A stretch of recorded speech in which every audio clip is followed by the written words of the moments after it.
El sol caribeño se reflejaba en los motores gemelos Mercury, mientras 6 narcos contaban ladrillos de cocaína por millones, riendo por haber burlado a los gringos de nuevo. No sabían que 15.000 pies por encima de ellos, la muerte miraba a través de un bote de imagen térmica que podía leer los números de serie en sus motores. En 4 minutos, su risa se apagaría para siempre. Este Go Fast, navegando hacia el norte desde aguas venezolanas a 48 nudos, estaba a punto de convertirse en el 5º barco a vaporizado por el poder militar estadounidense en apenas 6 semanas. El dron MQ-9 Reaper en el aire los había estado siguiendo durante la última hora. Su pod de objetivo MTS-B se bloqueó en sus firmas de calor con precisión quirúrgica. Los motores gemelos de 350 caballos de fuerza del bote rugieron a todo gas, devorando combustible a un ritmo aterrador, pero la velocidad ya no importaba. El misil AGM-114R Hellfire bajo el ala del Reaper podía volar a Mach 1.3 a más de 1000 millas por debajo de la física y ciertamente por debajo de la venganza estadounidense. 14 de octubre de 2025, 14:47 horas. Esta era solo otra operación de drogas, otro día de pago para los carteles. Los 3 primeros botes habían sido destruidos en septiembre, sacudiendo el narcotráfico caribeño. 11 narcos muertos en el primer ataque, 3 en el segundo, 3 más en el tercero. Pero los carteles pensaron que era una muestra pasajera de fuerza, que América se aburriría. Continuaron enviando su veneno al norte, apostando a que el ejército más poderoso del mundo tenía cosas mejores que hacer que perseguir lanchas cargadas de droga.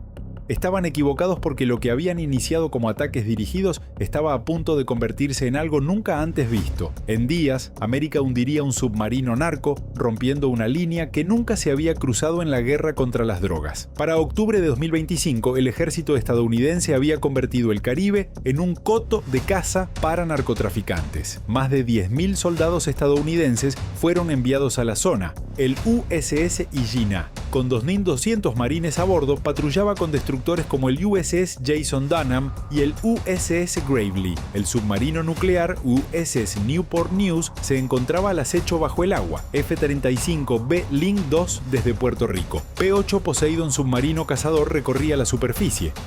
La mayor red de vigilancia jamás desplegada contra carteles había hecho de estas aguas una zona mortal y el número de cadáveres aumentaba. 27 corredores de drogas serían eliminados para fin de mes con 0 bajas estadounidenses. Suscríbete al Presencia como América transformó el Caribe en un cementerio de narcocarteles. El ataque del 14 de octubre fue diferente. En esta ocasión, el blanco fue avistado primero por el radar AN Spy-1 desde el USS Lake E a 127 millas náuticas. Un punto de contacto que se desplaza hacia el norte a velocidades imposibles para barcos de pesca reales. El radar del crucero clase Tondaroga podía seguir una pelota de golf a 175 millas.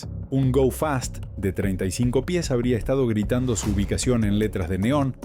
El Centro de Información de Combate de Lake Erie lo identificó rápidamente como un posible narcotraficante en función de 3 cosas: velocidad, dirección y hora, que coincidieron con las horas conocidas del cartel. En cuestión de segundos, esos datos fueron retransmitidos por medio de Link 16 a todas las fuerzas estadounidenses en el teatro. La red era enorme: destructores, barcos de asalto anfibio, aviones P-3 Orion de la era de Vietnam, nuevos MQ-9 Reapers, todos compartiendo inteligencia en tiempo real. Un avión de patrulla marítima P-8 Poseidon se desvió de su ruta de patrulla para descender a 5.000 pies para identificación visual. Este Boeing 737 alterado, cargado con $400 millones en sensores, podía detectar una pelota de baloncesto flotando en el mar a 50 millas de distancia.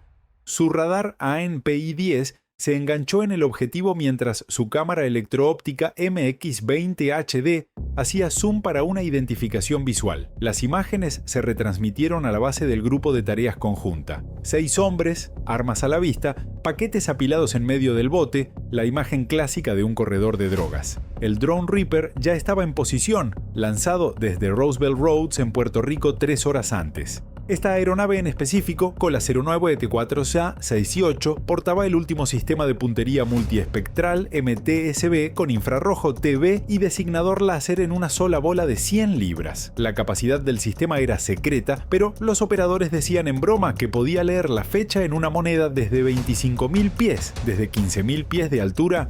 El operador podía contar los ladrillos individuales de cocaína e identificar la marca de los rifles de asalto de los narcotraficantes. El piloto del dron, sentado en una estación terrestre climatizada en la base aérea Crenevana, a 3.000 millas de distancia, veía a los traficantes en sus pantallas. 6 firmas de calor destacaban en el fondo más frío del océano. 2 hombres en las máquinas regulando aceleradores, uno al mando revisando lo que parecía ser una unidad GPS de venta al público. Otros 3 apilaban paquetes envueltos, probablemente ladrillos de cocaína por $30.000 en las calles de Estados Unidos. A las 14:51 llegó la autorización a través de canales encriptados desde Southcom. Viper 6. Están autorizados. Caliente. Armas libres. La autorización de combate había llegado en menos de 4 minutos desde la detección inicial. Imposible sin las nuevas normas equiparando terroristas a letreros. Dale like y suscríbete para descubrir cómo las armas de precisión cambiaron para siempre la guerra contra las drogas. El Hellfire en el ala del Reaper había estado esperando esto. La versión AGM-114R Romeo, llamada la navaja suiza de los misiles porque podía batir cualquier blanco. A diferencia de las versiones anteriores, adaptadas para blancos específicos, K para tanques, N para barcos, M para búnkeres, la ojiva multipropósito del Romeo llevaba 20 libras de explosivo de grado militar, envuelto en una carcasa de fragmentación de tungsteno, capaz de atravesar armaduras o destrozar objetivos blandos. Cada misil costaba $150.000, el precio de un Ferrari. Pero en vez de caballos de fuerza, repartía justicia. La cadena de puntería se inició con el artillero encendiendo el designador láser, bañando el bote con energía invisible de 1064 micrones de longitud de onda, pulsando exactamente a 1113 Hz. Este código de frecuencia único haría que solo este misil en particular siguiera este láser en particular, evitando casos de fuego amigo en los que varios láseres confundieran varios misiles. La energía láser se reflejó en el casco de fibra de vidrio blanco del bote en lo que los pilotos llamaban destello, un patrón de reflexión que el buscador del misil podía seguir a través de lluvia, niebla o humo. El operador activó el modo de ataque directo en su consola contra un bote de fibra de vidrio con la estructura de una bañera gigante. No hacía falta que el misil trepara y se sumergiera. El ataque frontal garantizaría máxima energía cinética en el impacto, transformando velocidad en fuerza destructiva. A las 14:52, el Hellfire salió del carril. El motor de cohete sólido, polibutadieno, terminado en hidroxilo mezclado con perclorato de amonio, se encendió en un destello. El motor produjo 500 libras de empuje, acelerando el proyectil de 108 libras a través de 20 gerites, fuerza suficiente como para triturar un cuerpo humano desprotegido. En 2.5 segundos había superado la velocidad del sonido, dejando una estela de humo blanco a su paso mientras se precipitaba sobre su objetivo. El piloto automático del misil, una computadora más potente que la que llevó al Apolo X a la Luna, tomó el control, mejoró su solución de vuelo con algoritmos de navegación proporcional. El cálculo era simple: averiguar dónde estará el objetivo, no dónde se encuentra, y luego volar exactamente allí en el espacio-tiempo. 20 segundos en el aire. El bote giró 300 a babor repentinamente, tal vez al avistar lo que creyeron que era otro barco en rumbo de abordaje. El buscador del Hellfire, su sensor infrarrojo estabilizado en cardán y enfriado a 200 C por gas argón comprimido, jamás perdió el objetivo. El navegador recalculó el punto de intercepción en microsegundos. Aleta Scanard ajustando 8 GR para la trayectoria perfecta. A las 14:52:31, impacto. El misil impactó 18 pulgadas detrás de la estación del timón a 995.000 Porsche. El interruptor de aplastamiento hizo contacto y armó la espoleta inteligente FMU-139. En menos de 1 hemiamitres, la ojiva explotó con 28 libras de TNT equivalente, generando una sobrepresión de explosión de más de 200 psi en el punto de impacto. Suficiente para hacer añicos el acero. El bote no solo se hundió, dejó de existir. El casco de fibra de vidrio se hizo añicos en unos 10.000 pedazos. Los 2 motores Mercury, liberados de sus soportes, giraron en el aire en direcciones opuestas antes de caer al agua a 100 metros de distancia. La cocaína, 800 kilos con un valor de $24 millones al por mayor, se vaporizó en un instante. Los compuestos orgánicos se descomponen a más de 3.000 ODC, 6 traficantes más muertos. Pero 3 días después, los afiches harían un error aún mayor. Sigue mirando. El siguiente siguiente objetivo cambiaría la prohibición marítima para siempre. 17 de octubre de 2025, 09:23 horas. 200 pies bajo la superficie del Caribe, el USS Newport News captó algo inusual en su matriz de sonar BQQ-11. El contacto se desplazaba a 6 nudos, apenas un susurro. Pero el técnico de sonar de primera, Johnson, reconoció de inmediato la firma sonora, el ronroneo característico de un motor diésel en snorkel, pero amortiguado de manera que indicaba un semisumergible, un narcosubmarino. Estos barcos eran lo último en contrabandistas de drogas construidos en astilleros selváticos en Venezuela y Colombia por $2 millones cada uno. Podían transportar 3.000, 5.000 kilos de cocaína y prácticamente no tenían sección transversal de radar mientras navegaban justo debajo de la superficie con solo un snorkel de 18 pulgadas a la vista, lo que los hacía indetectables para la mayoría de los medios, pero no para submarinos de ataque nuclear estadounidenses con los sensores acústicos más sofisticados jamás construidos.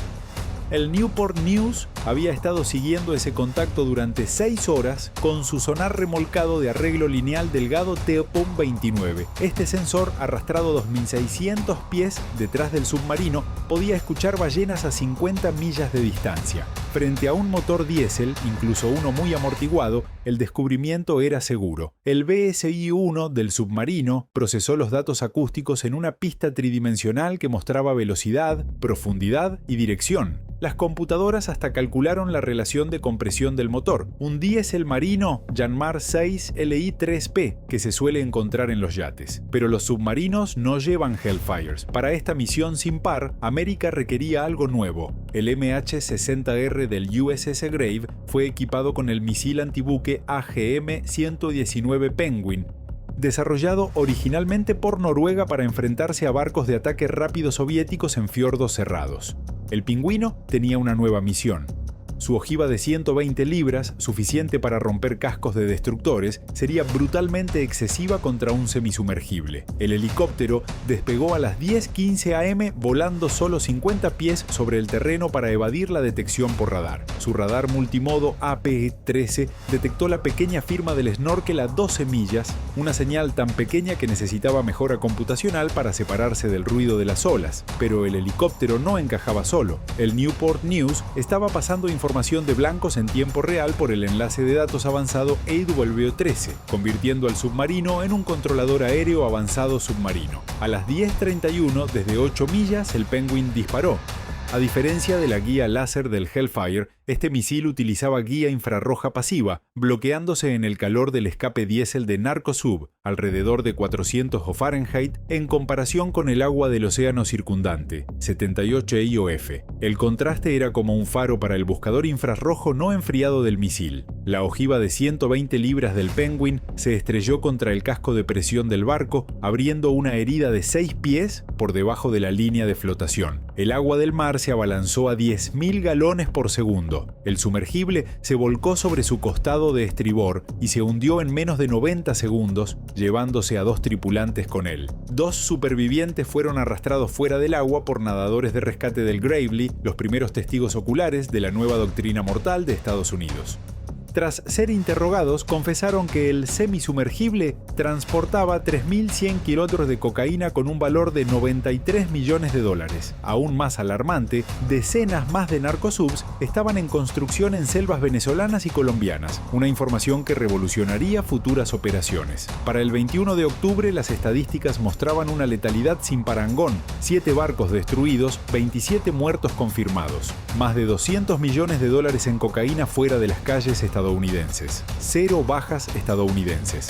La tecnología que se utilizaba era abrumadora, desde segadores que podían patrullar durante 27 horas hasta submarinos que podían oír un camarón a 1000 yardas, pero la revolución fue la integración. Todo activo estadounidense estaba enlazado por medio del Link 16 y capacidad de combate cooperativo. Un dron podía ver, un P-8 podía identificar, un submarino podía seguir y un helicóptero podía destruir. Todo sincronizado en tiempo real. Los letreros no se enfrentaban a armas individuales, sino a un sistema de exterminio en malla que transformó el Caribe en un campo de batalla repleto de sensores donde nada podía ocultarse. Escuchas de inteligencia capturaron el efecto estratégico, marineros rehusándose a navegar, tasas de seguro para cargamentos de droga triplicándose de la noche a la mañana, ciertas rutas abandonadas por completo, el Expreso del Caribe cerrado durante 40 años por misiles estadounidenses. Los detractores pusieron en duda su legalidad, pero la administración tenía claro: estos ya no eran criminales, eran terroristas, nombrados así en febrero de 2025. Cuando envías veneno hacia América, pierdes las protecciones de la ley, te conviertes en objetivo militar. Para afiches, mirando desde Venezuela y Colombia, el mensaje era claro: el mar era un cementerio, América se había vuelto el sepulcro. La era de las repercusiones había llegado a Mach 1.3. Si crees que América tiene derecho a defenderse de narcoterroristas, suscríbete y comparte esta noticia en Línea de Fuego TV, porque la guerra contra las drogas acaba de convertirse en una guerra y América no pierde guerras.